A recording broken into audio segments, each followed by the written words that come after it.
everybody, it's me again, Penguin 21, and today, oh boy, another Icon Era post. Yep, that's right. Today we're talking about Sony and their obsession, quote-unquote, with PC, and how it's basically making their now projects failing. And it's totally the PC gamers' fault for...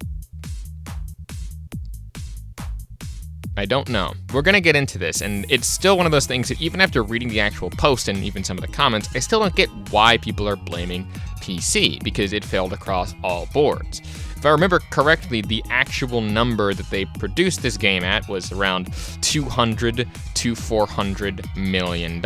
Again, people always throw around that $400 million as like, this is the actual amount that it cost, but again, I don't believe that for a second. $200 million, sure, within the ballparks of expectation for Sony, that's one of the things that I can agree with.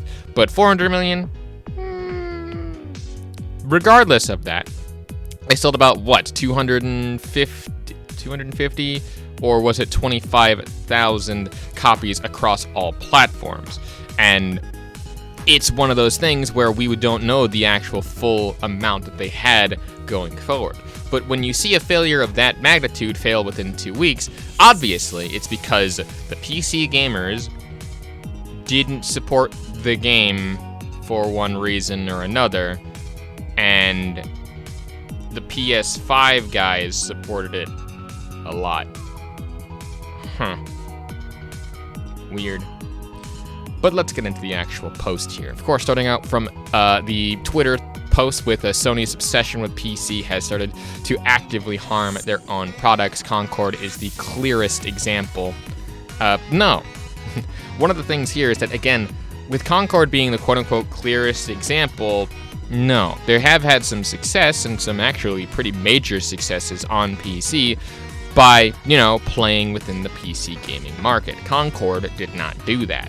There is a clear difference between, say, Helldivers 2 versus, say, Concord. I think the biggest difference is just the dev passion with how Concord was received versus how Helldivers 2 was received.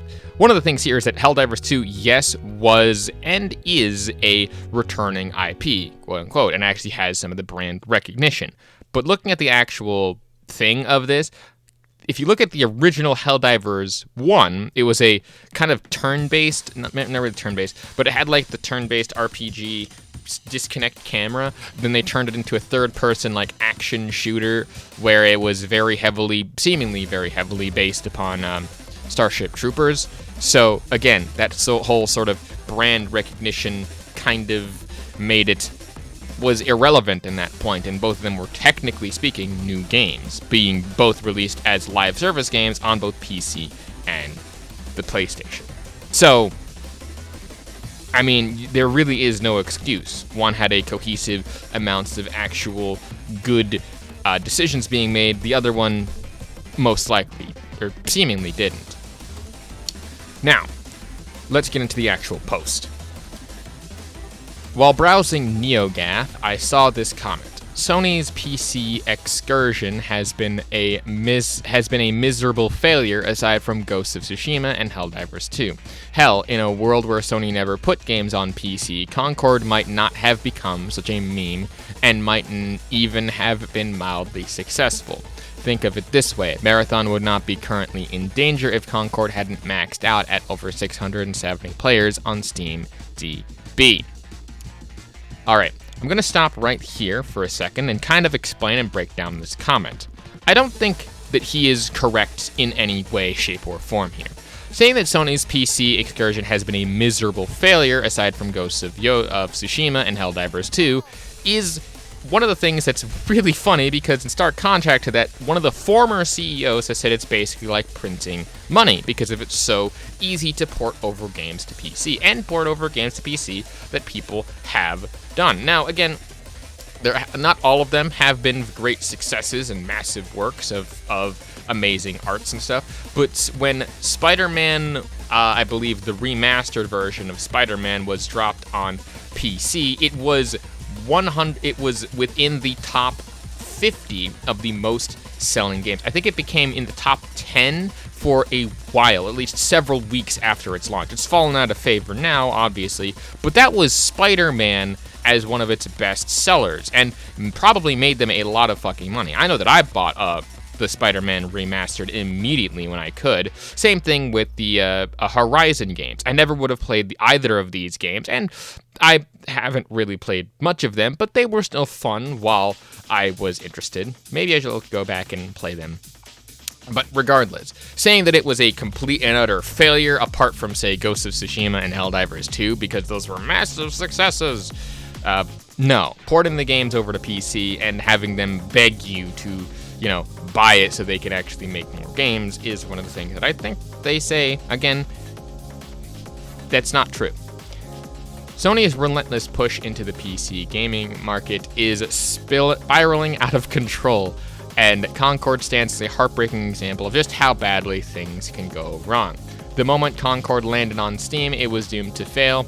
The atmosphere was nothing short of toxic, with PC influencers tearing the game apart and using Steam's CCU as proof that it was a disaster, completely sabotaging any chance of Concord having a fair and smooth launch. It did have a fair and smooth launch. There was really no glitches that was being reported, no bugs that were being reported as far as I could tell here, and also the Steam CCU in this current context, I would say is a good example, because I know that I say that they shouldn't use it. They shouldn't use it in terms of single-player games, to be very, very specific. Saying that the Steam CCU in that context is a, big reason as to why it's bad. No, whenever the Steam numbers that I always say are important for specific context. The major number for specifically single-player games is the overall audience peak at peak hours. This is showing the maximum potential of the amount that's there. Not every Steam game is on Steam maxes its potential player counts numbers out, but I would say specifically that breaking that record, or at least having a high total player count at some point in the past, shows that the game was popular at some point. When you're talking about a live service game, that's when you can get into the concurrent players and the 24-hour peaks, because the maximum players shows the maximum potential that it had when it was either usually within its launch window, which is when the game becomes most important. But for a live service game, that constantly ebbs and flows and fluctuates, which is where the other two numbers come into play. That's why I'm saying that the CCU only really applies in this context for specifically games as a service games or live service games. So yes, it does apply here that the game was that was completely sabotaging any chance for Concord to have a fair and smooth launch. It did have a fair and smooth launch. Not only that, if you remember specifically, they actually opened up the beta, which was meant to be closed, by the way. But they opened it up because they realized, hey, we're not getting enough people on these servers to test out this game or to have people get interested in this game. Let's open it up. That was a pre-order bonus. A pre-order bonus, meaning that you actually had to pay to be in the beta. But then they just opened it up anyway. Oops.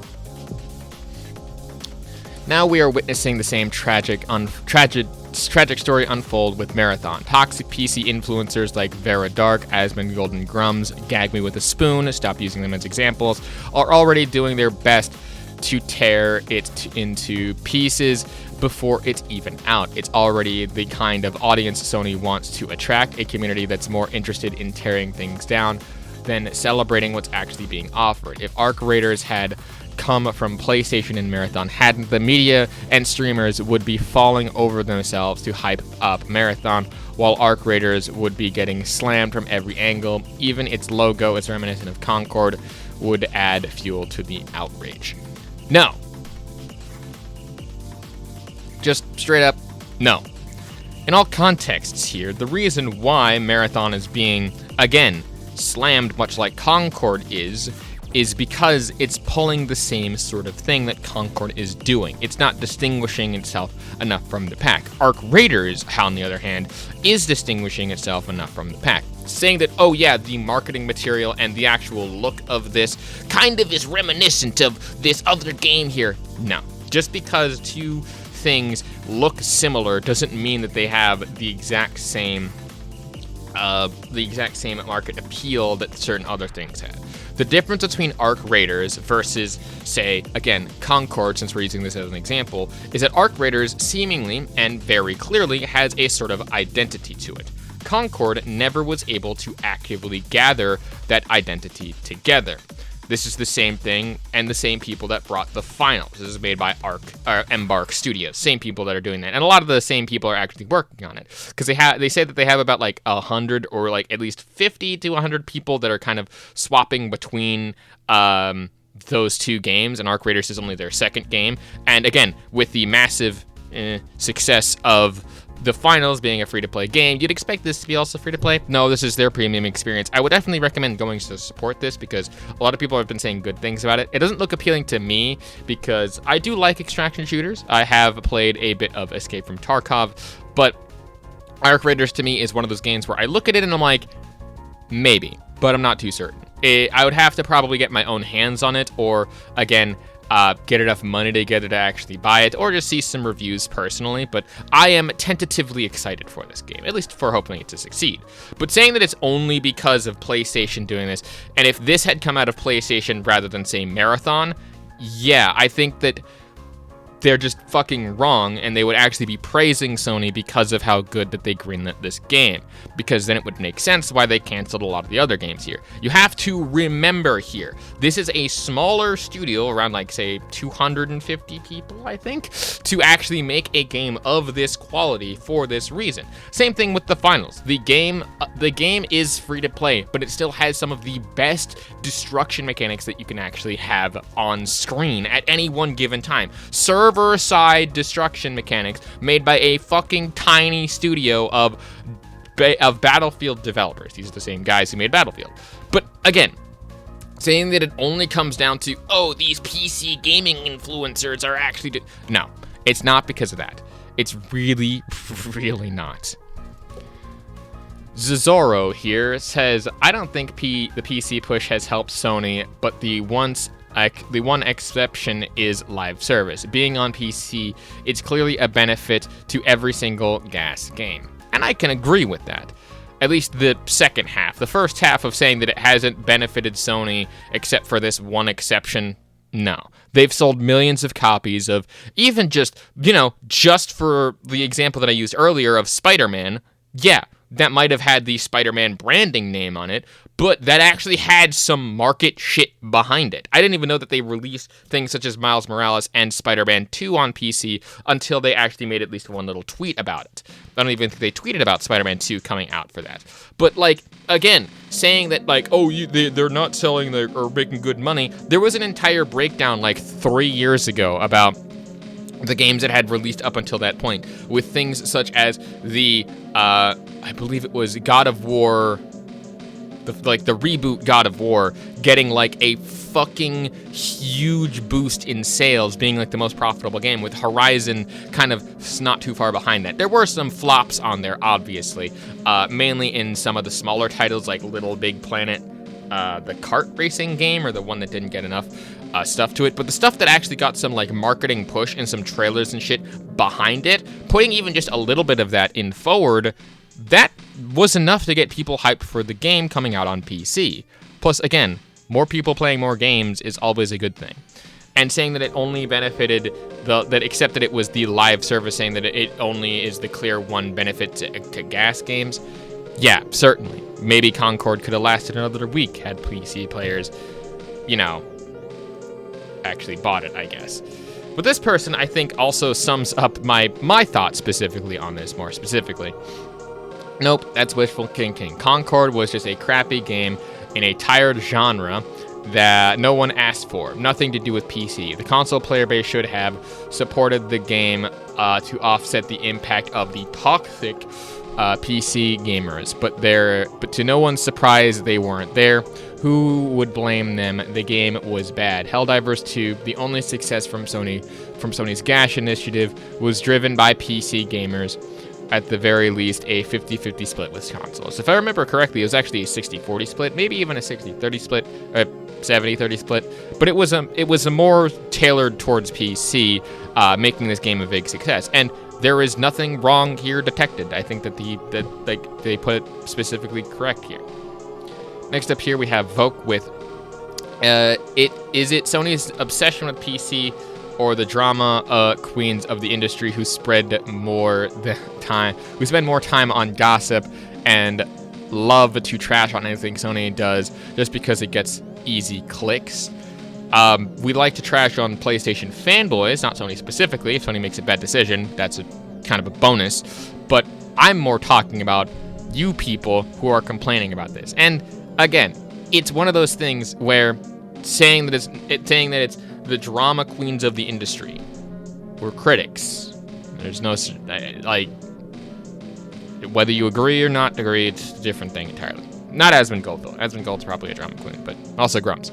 But moving on. Blaming PC for Concord's failure is the ultimate cope. Thank you very much. Probably the most ridiculous Sony fanboy argument I've ever seen. Marathon is in danger because 1, it's not free. 2, it's an extremely niche genre.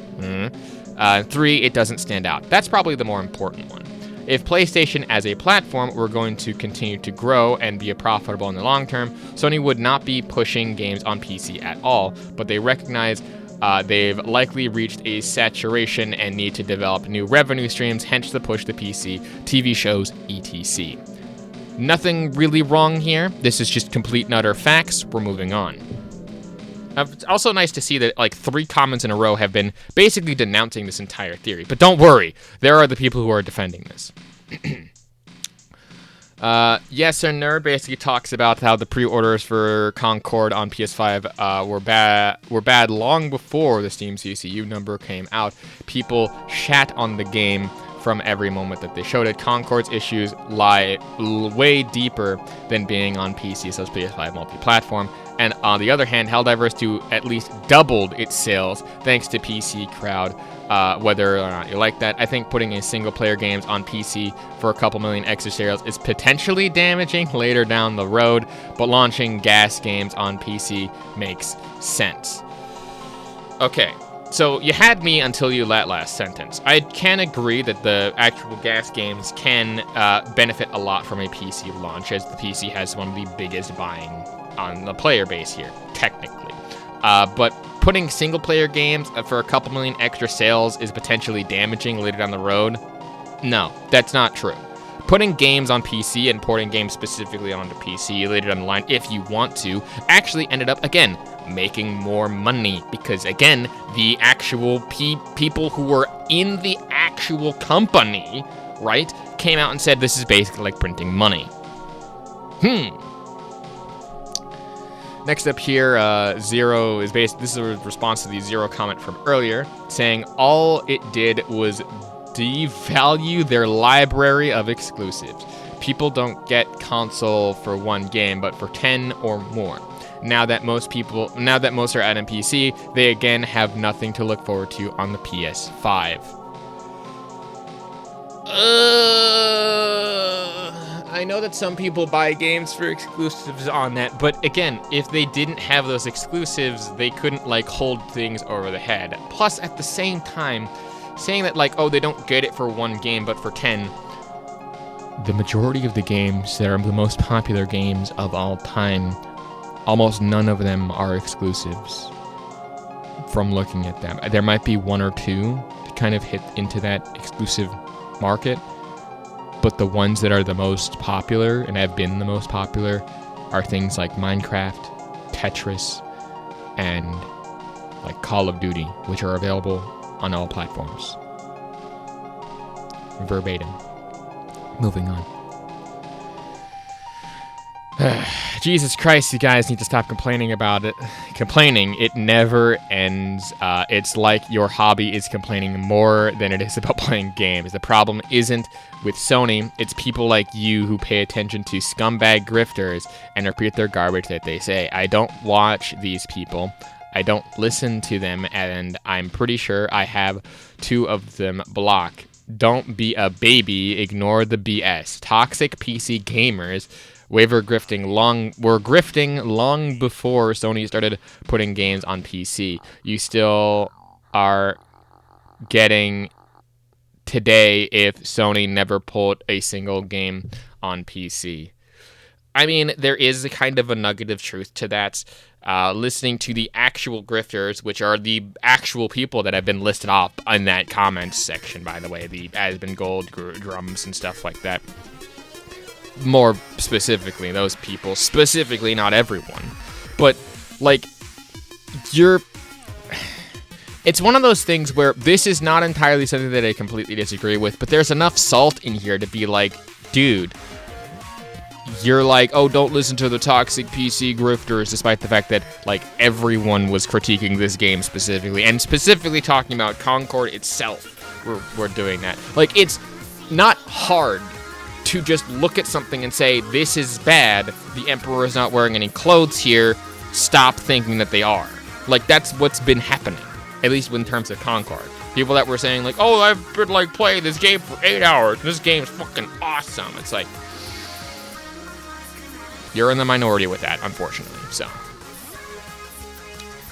Next up here, back to Dr. Egg saying, pretty sure there was an audible groan after the cinematic intro tease. It was revealed to be yet another hero shooter, and it was going to cost $40 in a market where the standard was already free to play. Like, who at Sony thought this was a good idea? And that's one of the interesting things here as well. The context surrounding even just the actual Concord numbers and things here, just kind of, like, no one liked it. Really, like, no one ever really was interested in this. And yeah, I get the whole, like, oh, it was already free to play. Like, that's an argument, not a great argument, to be honest, but, like, an argument. But again, it's just, I have nothing really else to say on this other than, like, the standard wasn't free to play now, I don't think. It was just, like, most of them were offered in that context. So if the free-to-play options were better than the paid-for option, the paid-for option should technically be better than the free option, so, you know. Next up here, we have Shimbu27 saying, Arcs looks better than Marathon. Marathon looks like an easy early PS4 game, and the gameplay looks like 3v3 FPS. With nothing revolutionary. It's time for Sony to fully absorb Bungie into the control with them 100%. I mean, that's more of an opinion there, but I do agree with what he's basically saying. Arc looks much better than Marathon, and Marathon looks just very generic. It's the same argument that they had with, say, Concord versus, say, Helldivers 2, where Helldivers 2 had much more of an identity to it, which is why it was much more successful, because it resonated with the people in that space, as it were. Concord did not. Next up here, we have another person basically saying, in my opinion, what's starting to actively harm their products isn't PC focus, which is a symptom of the underlying problem. Oh boy, strap in for this one, folks. The problem is that their exclusive leader, the executive leadership, has started to detach itself from the consumer base in search of profits. It no longer communicates with or understands the needs or wants of gamers because it's gotten lost in the sauce. Looks like their fan base looks at their fan base as toxic and wants to go beyond the fundamentals and aspire to an audience of hundreds of millions of billions of gamers that do not expect their stock price juicing dreams. That do not what?